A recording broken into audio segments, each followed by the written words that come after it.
If anyone listening to this has escaped any kind of trauma, anxiety, or mental health issues over the past 4 years, then lucky bloody you, as I suspect you will be in the minority.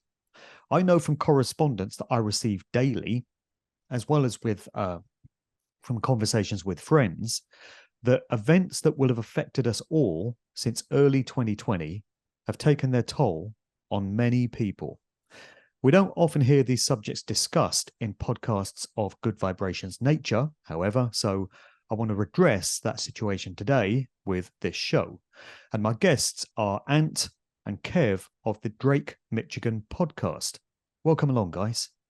Thank you, Mark. Absolutely. Hi, Mark. Good to see you, mate. Yeah, cheers, mate. So I first came across Ant in 2021 in the final days of his pub venture in Croston, Lancashire. We then met again in August of this year when I was invited to speak at the It's Time to Rise festival near Leyland. And that was a great event. Really enjoyed that day.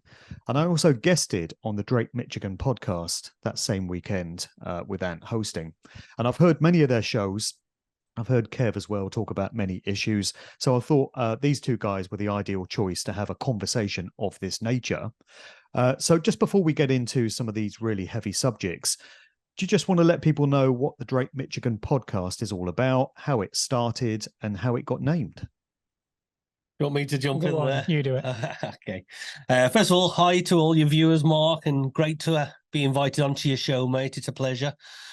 Yes, so the crust of it is, at the age of 28, my life was going what I thought was very well.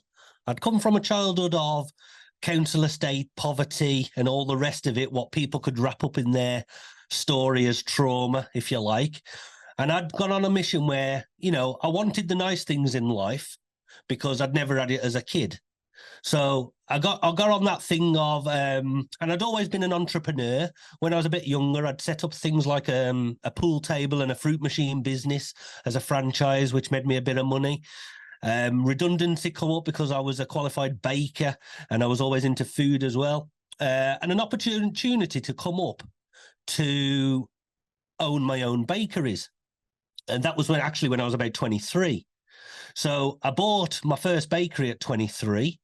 And then I went on and had the best part of a 10-year period of fantastic, built it up, earned really good money, my business plan was to plow everything back into the business because I wanted an empire of businesses. I wanted 30 bakery shops.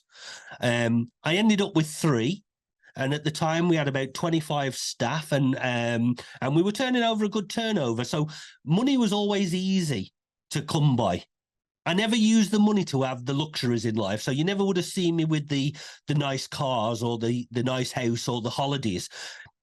My business plan was to plow everything in then so I could reap the rewards when I was older later on.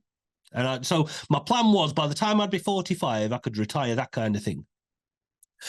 Then a little bit of a fallout had happened with the mother-in-law, who was a silent business partner, and a few cracks and issues started to open up in the businesses. The third shop that we opened wasn't making as much money as we did. So financial pressure and stresses started to appear. So this is where I always say, if anyone always said to me, what changed your life and took you in a new direction? That would be my trauma, because I was going through a very stressful, difficult point in my life. And then while I was at work one night, just making bread, because we used to make bread fresh every night, I was joined by a young gentleman at the end of the table who basically leant over and said, "We're going to have some fun." Now, obviously, what makes that more interesting is because that gentleman wasn't real. He was a spirit, or whatever you want to call it. And he, as quick as it come, he disappeared. Now, that sent me on a whole new, different path. At first, it sent me on a path where I thought I'd had some kind of psychotic episode, some kind of breakdown, some kind of what has happened to me.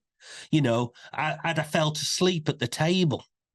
So that was the reality and the rational side of my human experience, trying to come to terms with what has just happened, because I had never had any interest in anything like that. My background was always more atheist. When you're dead, and all the rest of it. So for something like this to happen, I was definitely looking more down the medical route and the doctor route for the answers. But a few things happened, and it took me on a completely different journey. A spiritual life started to open up in front of me. I was, I started off going off to like sort of spiritualist churches, and I started having these amazing experiences happening in my own life, which was both exciting and then become very fearful as well, because my whole life was taking a completely different change. So then through this spiritual experience, I was joined by a spirit guide called Benjamin Drake, who was a US Marine in America. And we looked him up and we found him. And that's a whole other story, what we share with other people. And, so, but the bottom line is, so the word Drake in the name Drake, Michigan comes from there. Now, through synchronicities and other events, and the fact that Benjamin Drake, the US Marine, was stationed just outside Michigan, and some other events that happened to me during this spiritual 3 or 4 year period in my life. So that's where Michigan comes in as well. So we ended up with this name, Drake, Michigan. So now the plan was, because this was back in 2008, 2009. So we thought our life, what you have to remember as well, when you have these events happen in your life, you think my feeling at the time was it must be for a reason. It must be important. I thought I'd found the golden chalice. I thought I'd found God and all the rest of it. But that couldn't be further from the truth. All it was a door opening to another way of learning and understanding stuff which I'd never been aware of before. So it was sort of what people class as an awakening, if you like, a spiritual awakening. So that definitely took my whole life in a different journey. And then at the time, myself and Anthony we'd always been good friends. I'd mentioned to a few things at him. His life was going through a difficult period at the time with divorce and everything, wasn't it? Happy days. Happy days. And so I'd mentioned... Is there any other kind? Well, so I just happened to mention to Anthony at the time, because of the stuff what was going on in my life, I said, do you know what, Ant? Ask your angels. Honestly, Mark, it was the most ridiculous thing I'd ever heard in my entire life. So yeah. I was really on my knees at that point financially. I'd moved out the marital home. She actually left me. I could go into a big story and I won't need to. But anyway, I left it with a marital home, me and my daughter, and I was struggling financially. I couldn't even find the money to put the heating on, and it was freezing house and blah, blah, blah. So Kev come round one night and he said, you need to ask your angels for help. And I was like, what on earth are you talking about? It's the most ridiculous thing I've ever heard in my life. Anyway, I did it. My daughter was in bed and I said it out loud. I can't remember exactly what I said, but the following day, as I was driving to my mum and dad's house with my daughter, my dashboard had 111111 all over the clock. And then the center console was 1111 as well. And I thought, something wrong with my car, and I pulled over and I turned the car engine off and on, and the ones were still there. I drove to my parents' house. I sat down, put my phone on, looking through Facebook as you do, and then I see this thing and it pops up and it says, if you see 111, your angels are listening. I was like, what the hell is all this about? And interestingly, as I'm talking to you, it was 1111. Now 1111 has been following me since, and it's his fault. Yeah. It's basically his fault. Yeah. but the thing is as well, obviously, because this is not the show where we're going to delve into that. But at the time in my life when all these amazing spiritual experiences were happening to me, and like, just in short, I'll just give you a brief recap. So I'd gone from someone who was like a non-believer and totally scared and thought things like most haunted programs on telly were a crock of, crap, if you like, right? Which I still do, by the way. But next minute, I found myself like giving demonstrations to 50 to 100 people in audiences, giving them messages from their loved ones who have crossed over to the spirit world. So, and then basically front pages of newspapers. And then I was invited down to the TV studios down in London. And then I found myself on telephone lines. But I very quickly become aware of all the bullshit as well, right? And this is a big thing what's always been passionate with me, because when I went on this journey, I sort of put everybody on a pedestal, or sort of thought, well, if you're spiritual, you must be a good person, or you must be, you know, big mistake. Yeah. And also I thought, well, and also you meet people who say they've been doing it for 20, 30 years. So suddenly you give them the respect, you know, and so what you do is you think, well, you must know so much more than me, because, you know, who am I? I've just had this set of experiences and I'm looking for answers. But what I quickly learned was a lot of the stuff that people were saying, you could understand where the skeptics come from, right? You can understand where they jumped all over and they say you're just preying on the vulnerable and all the rest of it. These people are as damaged as the next person, right? And I always say this, because I will be the most skeptical medium you will ever meet in your life, right? Because 98% of the whole subject is bullshit, right? But 2% of it, Mark, there's something in it. Now, it's that 2% what has kept me striving forward, looking for answers and trying to find out information and then pass it on to people and help people understand it. Seeing as we're talking about it, which parts of what gets taught would you say are bullshit? Can you specify some right, well, yeah, areas? For one thing, so what I used to do is, right, I know how the language of spirit works, right? And I know how it works for me. So when I used to go and see these people who would be in the churches or demonstrations, and you'd pay your money and go to these people in auditoriums and everything else, right? Are we and talking Derek Acora and Colin Yeah, Fry all them kind of like things, this? Colin Fry, yeah, and you know, and you'd pay your money and you go, and they'd say, oh, I feel like I've got someone coming through for you. It's a male. You know, it could be dad, granddad, great granddad, great grand, whatever, right? And I've got chest pains, right? I will tell you now, Mark, anyone who's connecting with spirit properly, that's bullshit, right?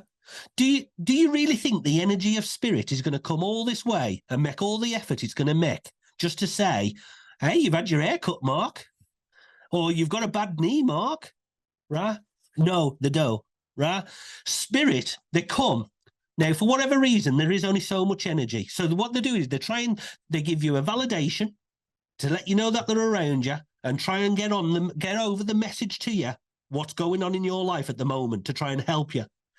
Because from spirit's side of life, they are looking down on us like us looking down on ants, right?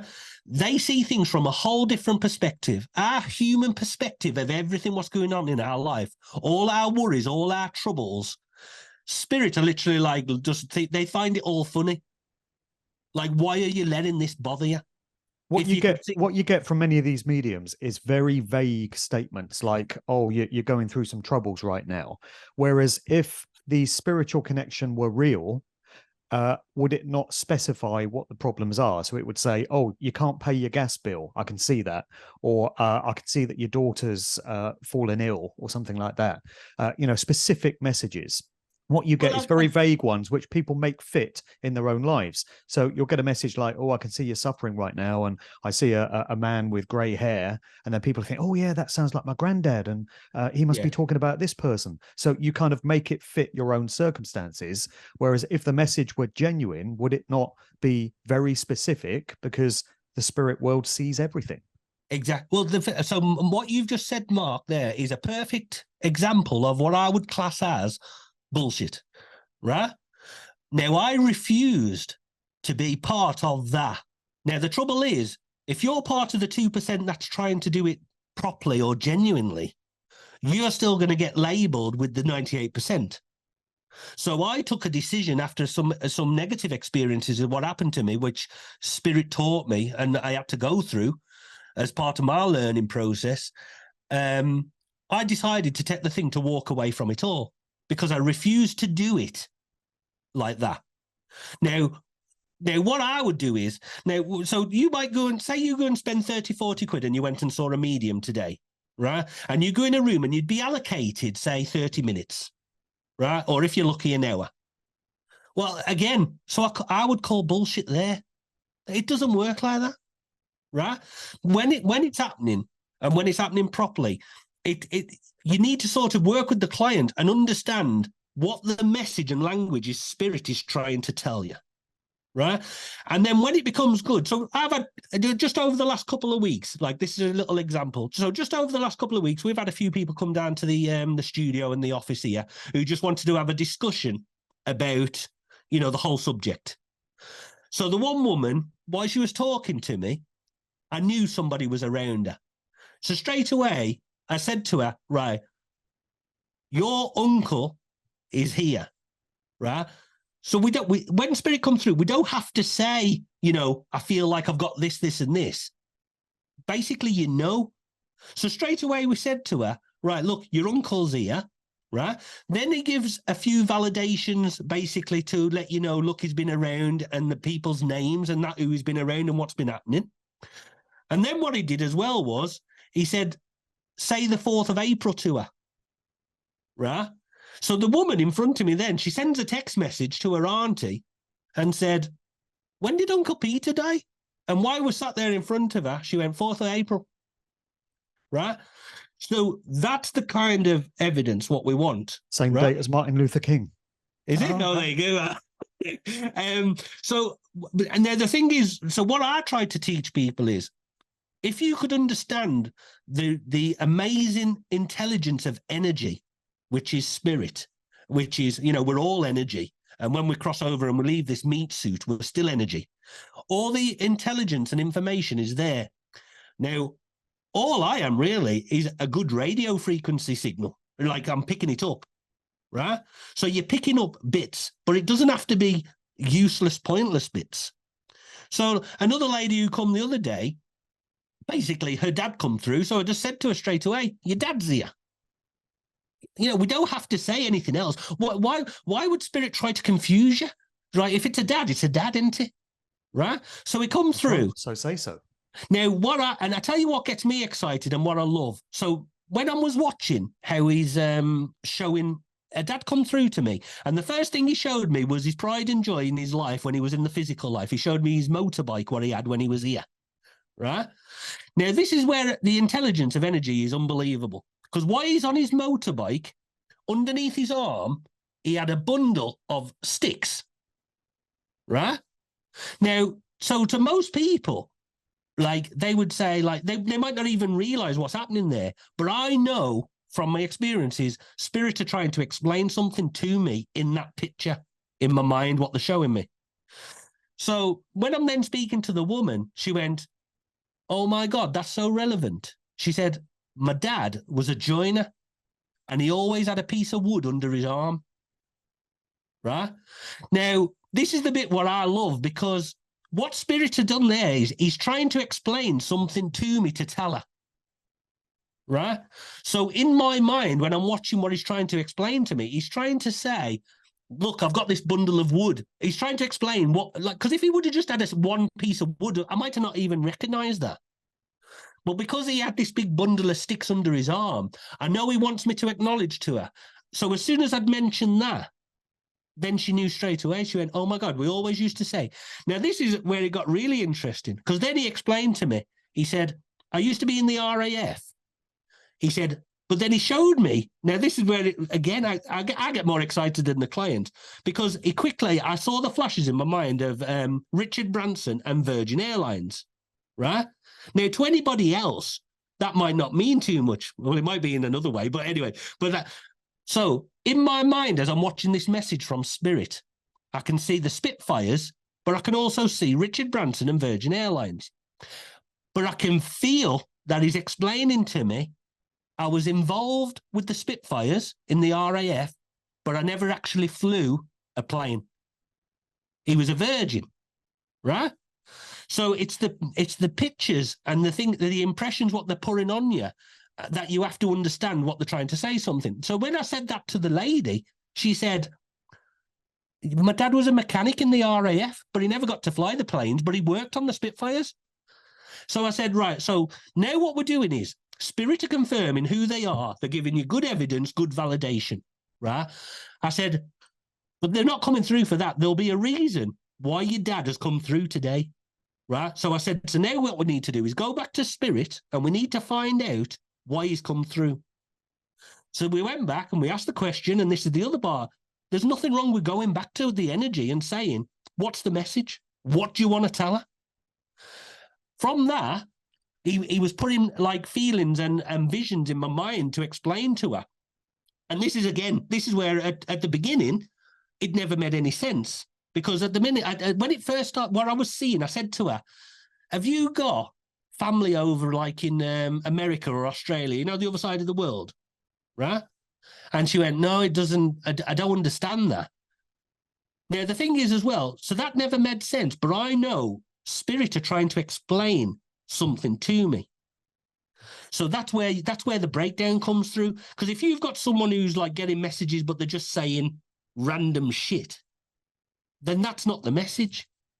So then what I'd said was, right, give me a minute then. I need to work out what he's trying to explain to me. And what I did was by showing me the other side of the world, he was telling me a distance, a big distance had been created in this woman's life, right? That's what he was showing me.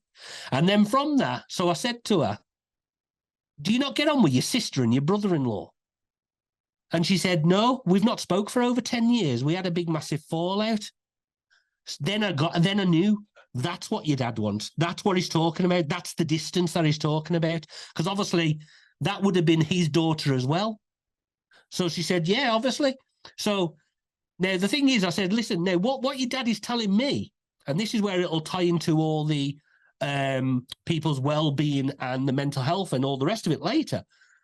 Because what her dad was saying was, he wasn't saying, I want you to run round to your sister's house, knock on the door and say, oh, dad's come through, let's be best fucking friends, right? That wasn't the message.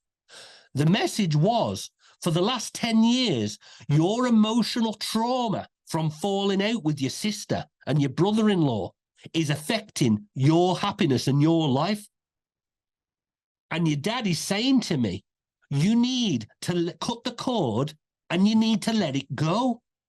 Because people, without even realizing it, you are just a bundle of emotions and energy and feelings that are connected to everything.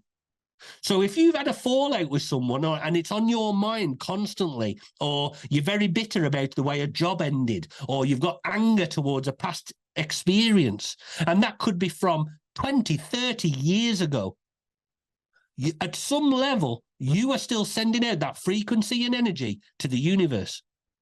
And it is affecting your life today. Now, before you press record, you did mention, why are so many people going through this difficult time at the moment, right? Where everything seems to be breaking. That's one of my big questions. Why are so many people suffering hardships, especially good people? Because I mentioned to you off air that a lot of my friends are going through some major struggles in life, and they're basically good people. They want the best, they try and live in right action, and yet they're all suffering. Everyone I know is suffering, and everyone they know is suffering. It seems to be everywhere at the moment. So one of my big questions for you today was, what's going on? Why are we all going through such hardships? Didn't used to be like this.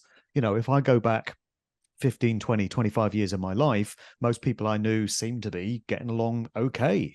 But these days, there's struggles and hardships and problems for everyone. So something's going on here. And this was one of my big questions. I was going to ask you later on, but seeing as we're there in the conversation, what's your take on why so many people are going through so much shit? Well, I do personally feel like what's happening on a bigger stage, like on a world stage, is also happening on an individual stage. Because people have to realize energy is at a vibration, and everything is connected on every single level, right? So we look at the world now, what's happening with financial collapse in money and industries. We look at wars that are happening. So then what's happening is, so you could look at the bigger picture and then put that into your own individual life, it's the same destruction and breakdown and war.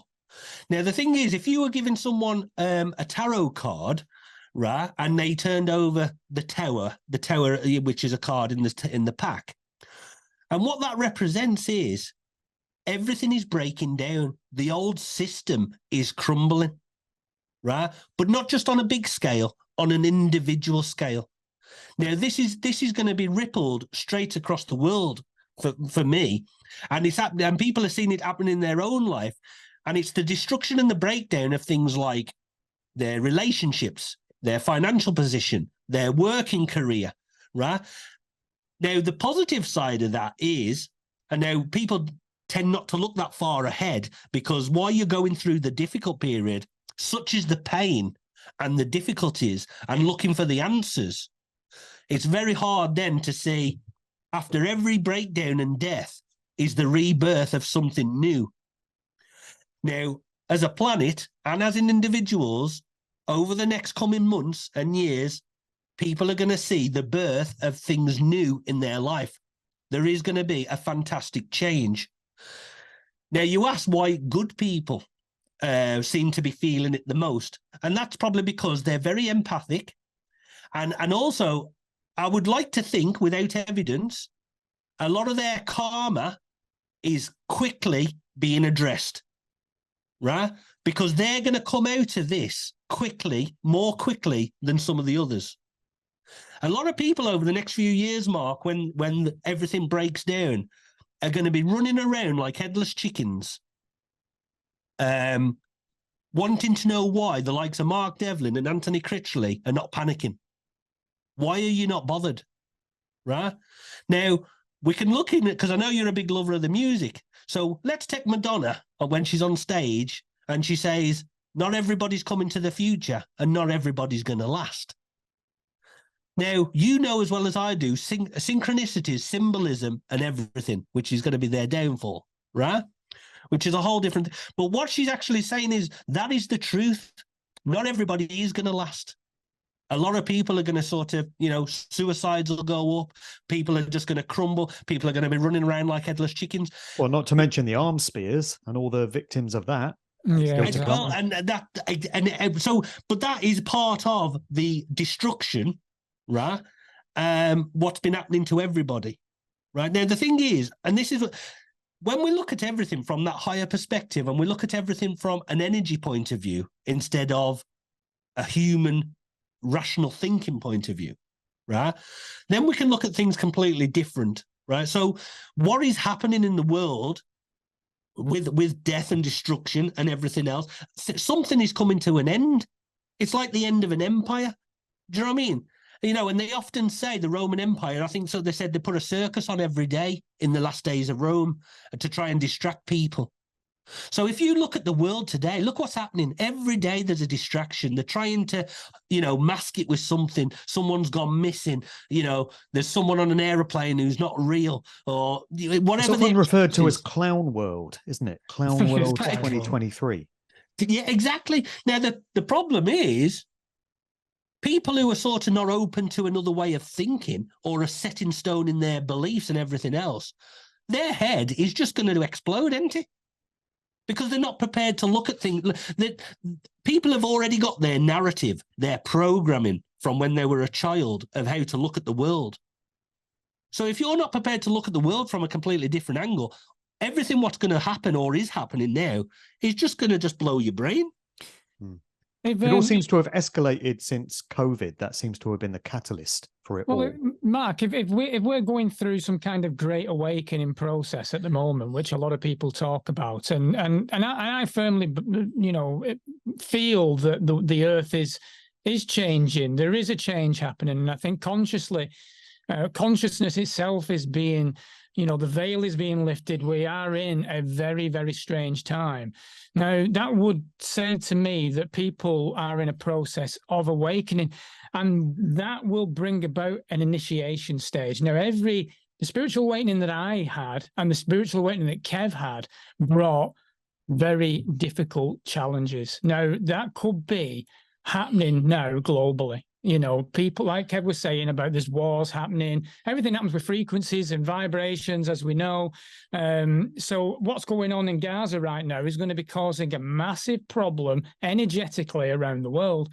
So people are going to be going through an initiation. And there's like I was reading this morning and I thought it was fantastic the way this guy put it. It's a shamanic descent into hell, effectively. So you're going to get suffering. You're going to be battling with demons, be it your own demons, but if you want to think in an esoteric sense as well, there are energetic forces that obviously play a part in this. You know, there is. We cannot be so arrogant to feel that we are just these human meat suits with the five senses. There is so much more going on. So there's a quote by I can't even pronounce his name properly, Sir Aurobindo, I think his name. It says, "None can reach heaven who has not passed through hell." So this seems to be some sort of initiation, and we are witnessing our friends, colleagues, families, loved ones all going through something right now. And it's painful to watch, but we're going to have to sit through it. Right. Just picking up on something you said there, Kev. Yeah. I may have got this wrong, but I think it was from A Passage to India, the David Lean film, where Alec Guinness is playing Professor Godbally. He's this Hindu sort of spiritual teacher. And I think it was in this film where one of the other characters says, "Oh, I'm going through some hardships right now." And he says, "Oh, good." And he says, "Well, why'd you say good?"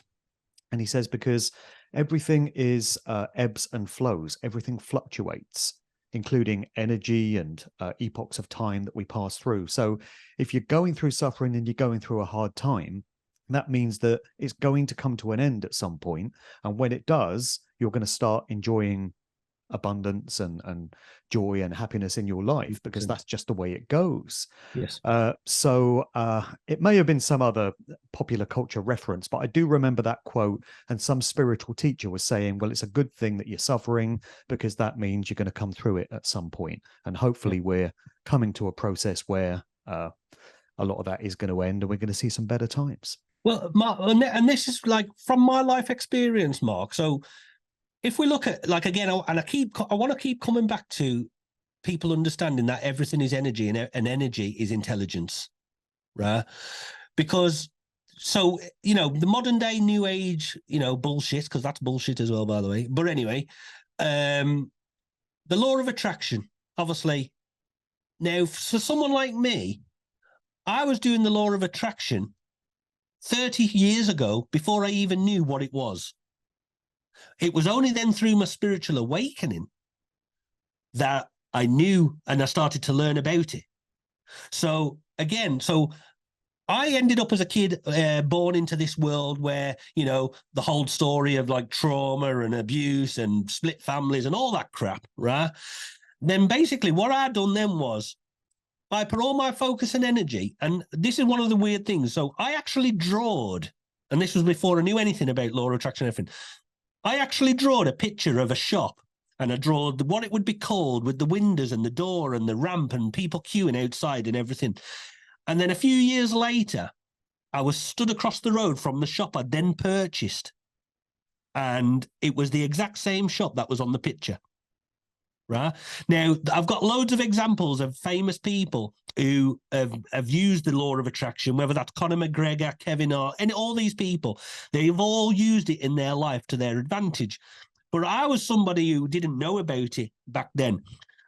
So I was already doing it without knowing, if you like. So I'd gone from literally poverty with not a penny in my pocket to building a multi-million-pound company on paper with several properties and everything else. I then personally believe, because of my emotional vibrations and frequencies that I give off from being as a kid, I never felt deserving of having what I now had.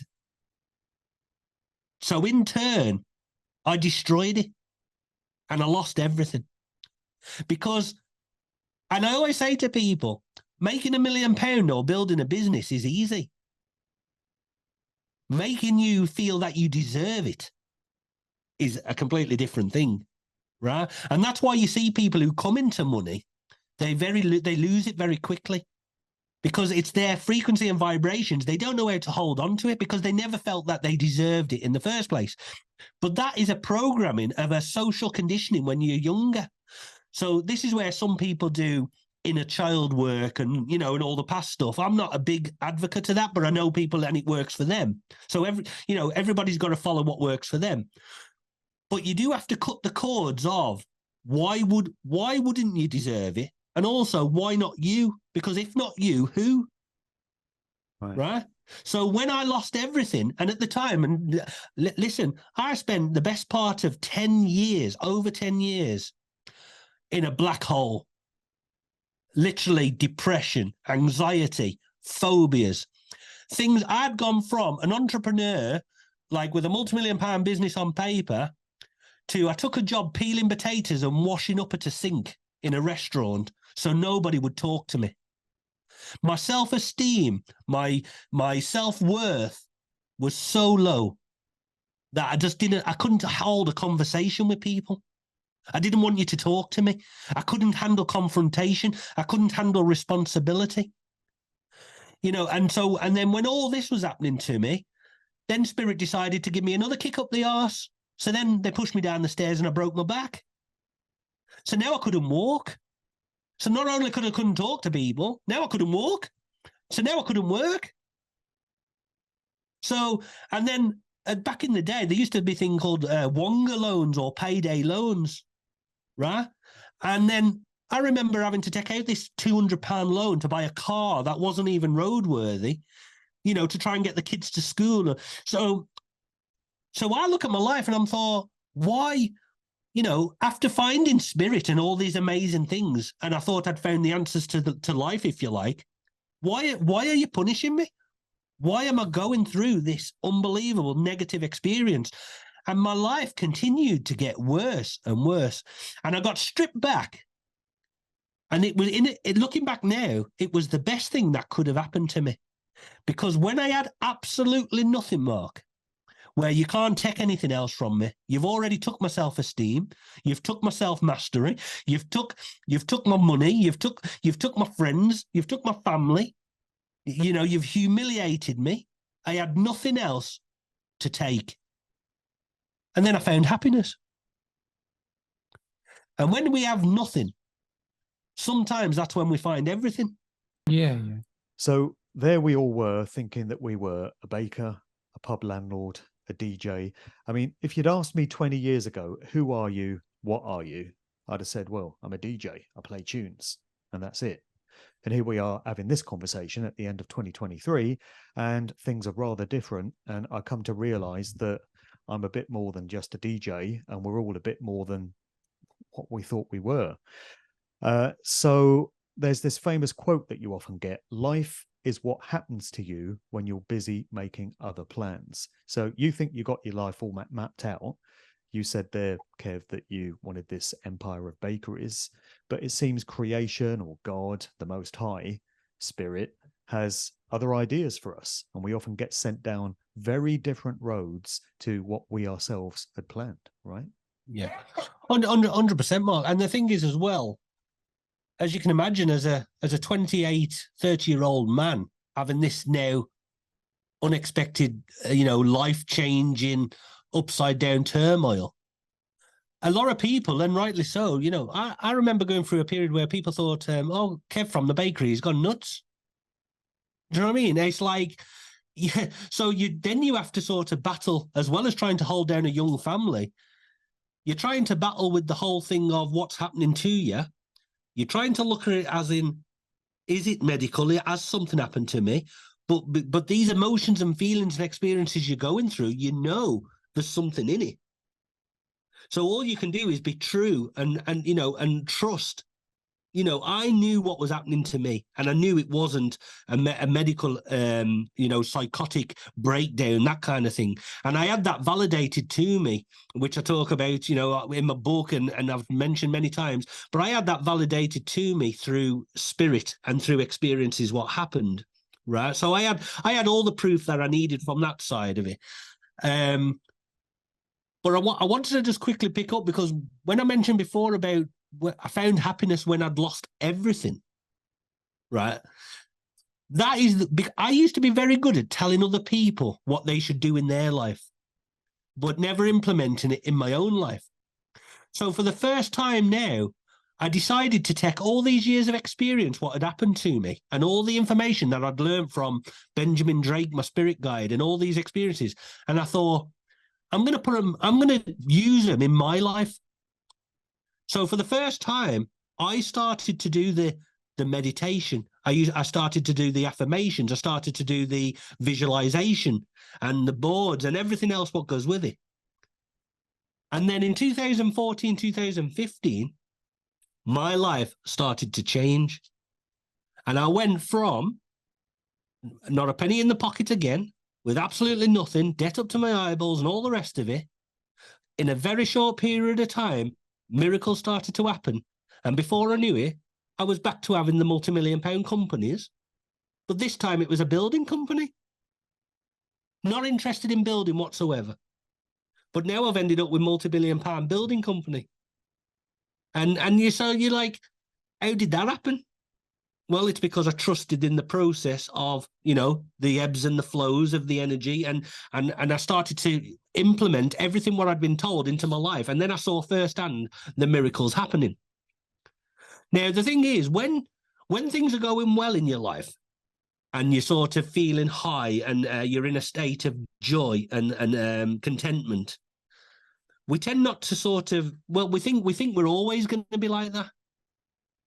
But really, that's when we should be thinking about, we don't want to drop down the scales, back into lack and fear and worry and stress. It can work the other way as well, can't it? If you're experiencing anxiety, stress, fear, depression, you can think, oh, this is my life now. I'm never going to lift out of this. This is me for the rest of my days.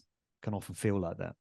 Yeah, and then you end up in a cycle, and you start creating more and more of it, and it is difficult. And when I mean, Kev will explain his side, but when I lost the pub, it was probably my third cycle of deep anxiety over a period of 10, 15 years of traumatic experiences. One thing after the other.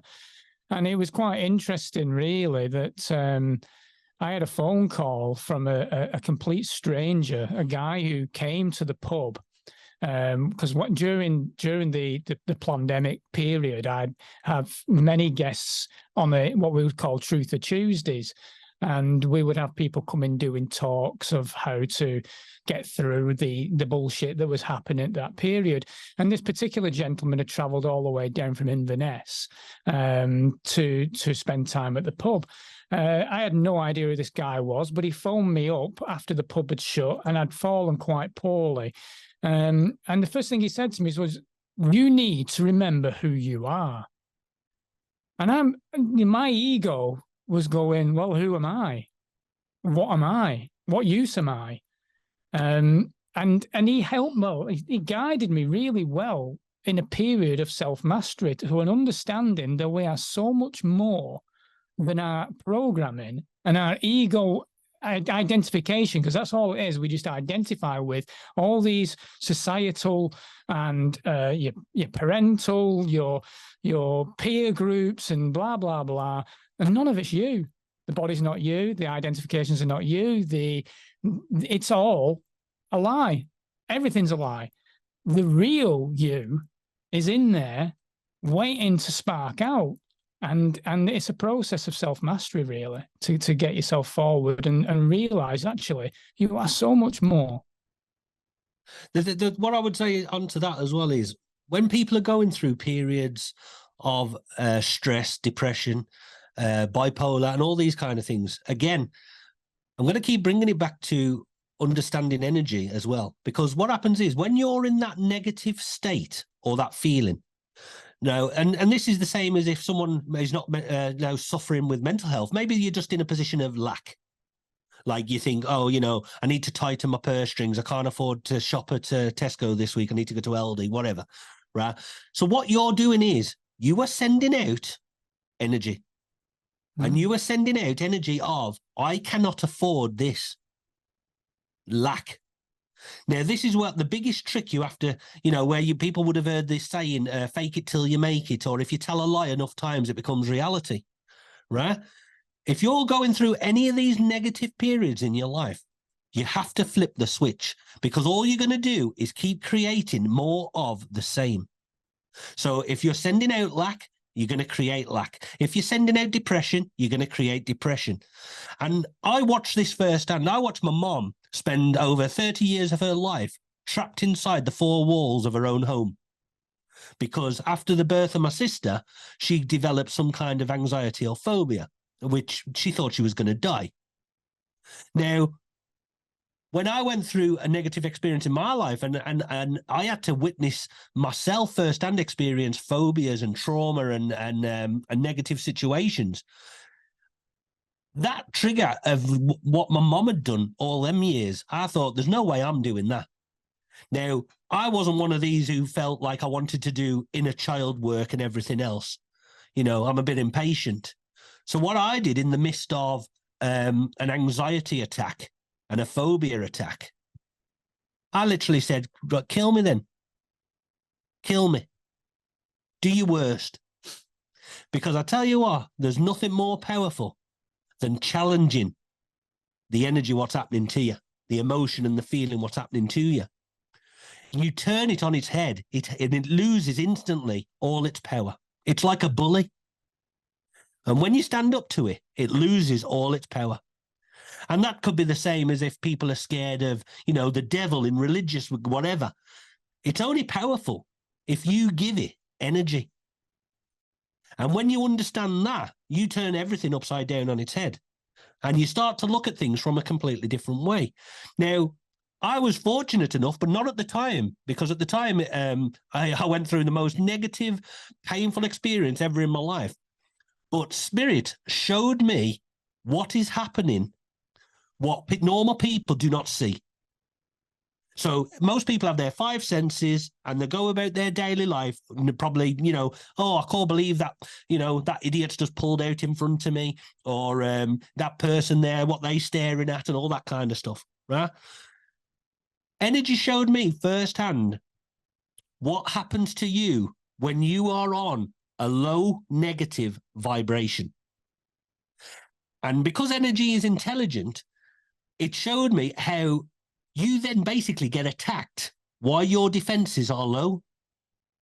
So, if we want to bring in, the Force and Star Wars and all this kind of stuff for people to try and understand it, if you could just imagine you have like an energy field around you. And at the moment, you're going through a lot of troubles or anxieties or phobias or lack or depression, or you're worrying. Your energy field, it's almost like the power's been turned down low. But while it's down low, other energy can attack it. Now, this is why it's so important to get your energy levels back up to high, even if you have to lie to yourself. Like, your life might be crap, but you can't allow yourself to be in those low energy places, because you're just going to get attacked by more. Now, for me, if we wanted to look at it on a bigger scale, I think certain people know this. And that is why you have the news. This is why you have the negative music. This is why you have basically consciousness is ruling everything. And people who understand that if they can control the narrative, if they can control consciousness, if they can put you in a perpetual place of fear, of negative, of worrying, your defenses are low, which means you can constantly be attacked by everything. Now, me and Anthony, we have different views, because Anthony always used to be one of these. He'd be on Twitter and everything, or X, as you want to call it now. And someone would make a comment, or the Truther movement, and they're all having their 10 pence worth, aren't they? They're all putting a comment in there, you stupid bastard and all that, whatever, right? Me, nothing. Because I said, why are you giving it energy? Give it nothing. As soon as you give something no energy, it dissolves, it dies, it can't survive. Now, if you wanted to go down the marketing route, big chains like McDonald's, it's in your consciousness 24/7. Adverts, kids talking about it. Every time you walk down the street, there's a big... So whoever controls the narrative of consciousness is controlling what's happening in the world. Now, that plays into things like, so Elon Musk at the moment is talking about, oh, he wants to go to Mars, right? But the thing is, we can go down all that, but the bottom line is, in consciousness at the moment, there isn't the technology or the capability to get to Mars.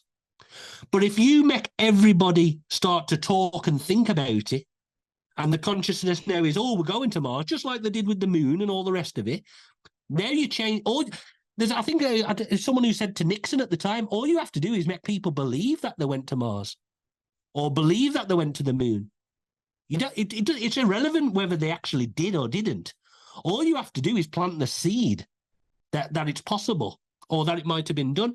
So for me, there is certain people who understand how all this energy works, and they manipulate it for their own benefits and for their own greed and their own power. Now, who that is and whatever, I mean, listen, the average person on the street might just think that's the likes of, BlackRock, Vanguard, all these kind of companies. There's other people out there who believe extraterrestrials and galactic and listen, I'm not really bothered what anyone else thinks, because also I understand how energy works. And if your energy and conscious thoughts are constantly that you believe in UFOs or the Q conspiracy, you will create that reality. You will create that reality. So everything what's happening to us, we are constantly creating something, right in front of us. So, and for me, that's why there's so much contradiction and nobody's right or wrong.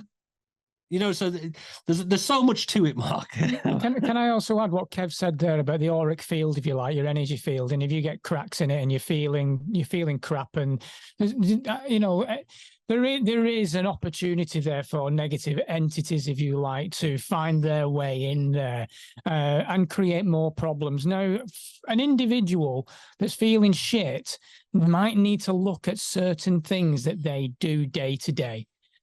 Certain habits that they have, for example, certain foods that they're eating. Do they drink alcohol quite a lot? There are certain things. Do they watch porn? Are they up to no good? How are they feeling? What are they big doing? pharma meds? Exactly. I mean, all these things are designed to bring you down in a negative way. TV, turn it off, for a start. That's your starting point. Start looking at your pineal gland, start getting the fluoride out of your water and start drinking fresh stuff. Start looking at better food, a better diet. Go and get out in nature. Go and find a way of raising your vibration, that everything is there for you. It's very difficult when you are down and out because you start wallowing in pity, but you can start with gratitude as well. It's little things that can start building you up, and every day you get a little bit stronger and a little bit stronger. We are at war. This is a spiritual war. There's no two ways about it in my eyes. Each individual, the pure souls on this planet are at a battle. But the battle is so within as well. If you can conquer the inner demons, the outer demons have got no chance. Yeah, I was going to add to that as well. I just lost my train of thought. I've lost my train of thought because, Mark, when I was in the kitchen making a cup of tea while you were on the phone, I just quickly closed my eyes and asked energy or spirit around me, is there anything you want me to mention? To Mark, right? Now, obviously, it's only a quick flash. Because obviously it's, again, so people have to understand the process of how it works, because there's a difference between psychic information and then actually being connected by a spirit, but that's a whole different subject as well. But I'll just quickly tell you what I saw right now, even if it makes no sense to you, but I know that that it means something. Okay, so as soon as I closed my eyes, I saw a gentleman wind the window down in his car, right? Now, in that car, the gentleman was, what I was being showed was my partner's granddad, and his name was Tom, right? Now, he passed over with cancer, right? Now, also, while I was watching that, I could hear the song clearly playing by Queen, Hammer to Fall, right? I was looking at the video to that song last night. Right. Right now. So what I'm saying to now, that this is where people need to understand what's happening. Now, do you think spirit or energy or psychic is just coming through to no? There will be a million things in that one thing that I've seen what it wants to tell you, right? So not only like the fact that you're saying now, whoa, I was looking at that, whatever, right? That's amazing.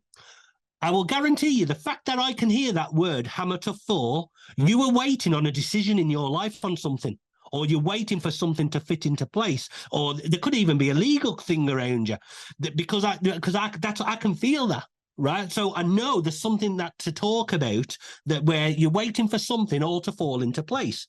Also, the fact that you were looking at that last night, I'm just seeing that. It'd be worth looking at the lyrics to that actual song, because that is the way energy works, because the messages are all around us. Right now, also the fact that I saw my partner's granddad, right? That could be a link. Like I also as well. The look, and I'm not going to do this here. There might be something there where I need to talk to you about. That could be your father or your granddad. There could be a name to Tom that's relevant in your energy at the moment. What I'm trying to say is there will be a million things that spirit are quickly trying to tell me to get across to you. Now, all I was doing was just making a cup of tea and just say, tell me something what's relevant to Mark. Now, what is the chances of that? Yeah, that's pretty amazing. I'm just calling up the lyrics to that song here. I'll just take a look at those. And while I do that, I just want to relate a dream that I had this week to you. I think it might be of interest because I don't normally remember dreams.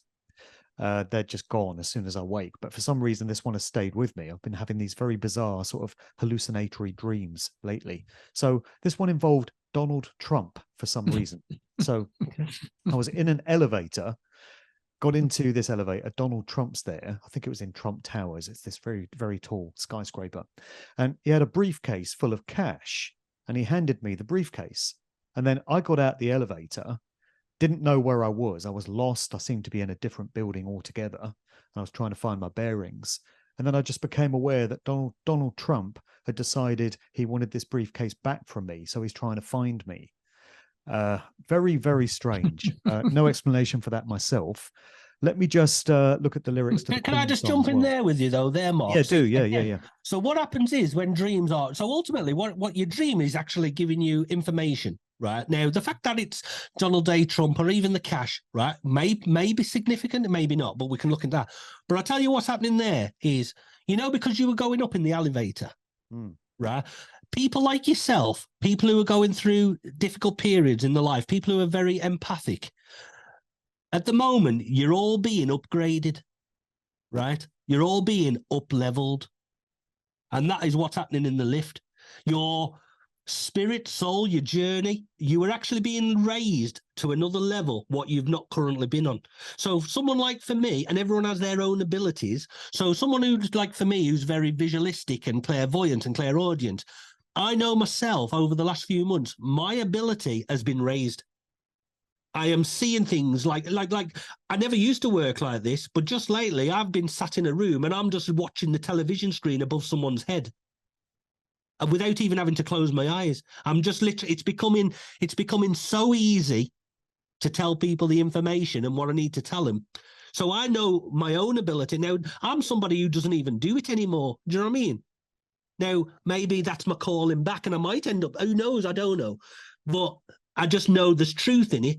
But like I made a promise 15 years ago to God, give me another platform and I'll tell everybody what you want me to tell them. But I refuse to do it from the platform that I was in 15 years ago.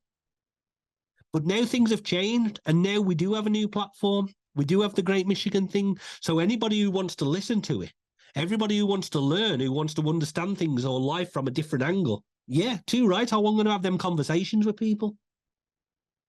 So I do think, again, these people, like you said, and your friends, I do think you're going through a transition. You're being up-leveled.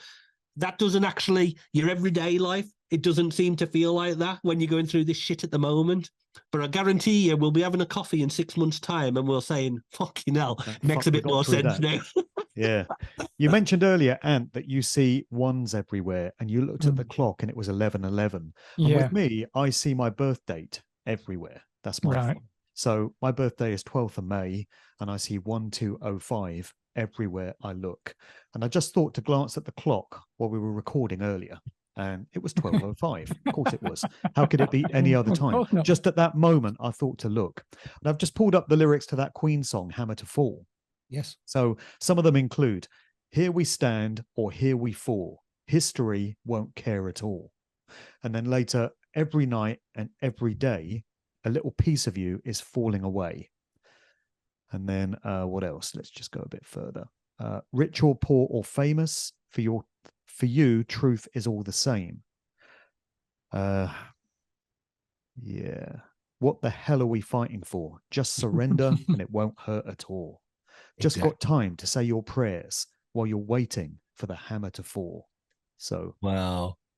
Do you know what? And the thing is, Mark, as well, so like people who are all open to listening to things like that resonates with me just the same as when you looked at the clock there. You know, when you feel it and you see it, it means it's not just 12:05. It's like, oh my God, what's the chance? Do you know what I mean?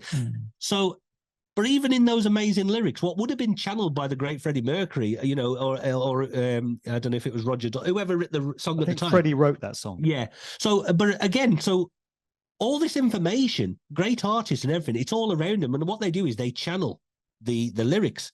So every great masterpiece, whether it's a song or a piece of art, it's already formulated in your thoughts and in your mind, and then it's put onto canvas or onto paper. So, but what they're saying there is as well, is like, you do have to surrender, because one of the biggest things, what we've always said is you have to let go. And if you really trust in everything that people, well, you know, what we're saying, and you really trust in the universe, and you really trust in energy, you really do have to let go and trust it to do its magic, because every time you resist, you create a blockage and you're slowing it down. Now, that is so difficult for people to do, you know, but, and I guarantee if you can let go, then miracles start to happen. Now, the other thing is that what people can do as well, if anyone's listening to this, you can call back your lost energy and your lost soul parts, right? So if you, in your life, you've been, you know, listen, by the time we get to a middle of, you know, our ages, if you like, there would have been things that have happened in our life what have really ripped us apart and took part of us, right? You know, whether that's divorce, financial loss, losing parent, whatever. You can recall by just calling out to the, you know, whether you want to call it the angels or the universe, and just by affirming, I am now calling back my energy. I am now calling back my lost soul parts. Now, what you'll do is as well, I mean, I see it all the time. You'll see these little tiny golden balls of energy just floating through the front door, coming back and coming back to you. Now, that might sound completely like bonkers, but in your physical sense, you will start to feel stronger, and you'll start to feel like, whoa, it's almost like putting a glove back on. It's like I'm, you know, this fits. I feel stronger. I feel like my old self again. Because every time your energy is being attacked by whatever you want to, you know, acknowledge it as, a bit of you is being like ripped away. But it doesn't have to be like that. Like in the song there, every night and every day, a little piece of you is falling away. Well, do you know what? Fantastic. Exactly. And that is it. That's great. Do you know what I mean? What Kev's saying there as well, the shamans would do it in their tribes. There'd be a shaman there that would do a soul journey with if an individual's going through trauma or a period of pain. They would work together as a community. That's the beauty of the tribal side of things, is together they would do it. But the shaman would guide that individual through a journey, and they would be able to retrace where they'd lost fragments of their soul through their traumatic periods and bring them back. You know, so they've been doing it for centuries. Yeah. It's just that we've lost touch on what we are capable of due to our programming.